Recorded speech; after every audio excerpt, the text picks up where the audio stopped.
We're docked in Ålesund, Norway today, and that backpack means, yes, we're hiking again. And I know what you're thinking, Caitlin, how could you let this happen to yourself? But Jörn promised me that this was going to be easier than Geiranger, and after seeing that it was only going to be 418 steps, I was also kind of feeling confident. But then the first 15 minutes ended up being these ramps, which I think is kind of fresh, honestly. But then we finally reached the steps, and as we were going up, the views were looking very beautiful, and since we were only within the first 100, I was still feeling pretty positive. But don't worry, by the time we hit 200, I was back to being my usual lovely self, which did earn me my first break. Well, I should say last break, because Jörn thought they were a big old waste of time, and even though there were many platforms, he never let me stop again. But anyway, right now I need you to focus, because I'm going to show you the view from halfway up, and I need you to remember it, because at the end I'm going to ask you if you really think it was worth it that we went all the way to the top. And be brutally honest. So we're getting up into the 300s at this point, which I am obviously stoked about, and there were so many people, and the smells from these people were getting a little rough up here. I even had to check myself at one point. But then came Jörn's first lie of the day, where he told me that this set of steps was the last one, which is why I was celebrating. And then the second lie came when he convinced me that we had to go through these barricades to actually get to the top of the hill, which was not true. So then just around this corner, we finally did make it to the top, and now here's the view I promised you about. What do you think?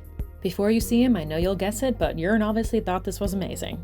Jörn needed to shoot a little bit for his Reise film, and then when he was done, we headed back down the mountain, and I gotta say, the views of these numbers look a lot better in this direction. All in all, Jörn was right, this was a lot easier than Geiranger. We ended up with less than 5,000 steps for this adventure, but still, after all that work, the park did look a lot more beautiful than before. So we decided to hang out a little bit, and we'll see you back on the ship.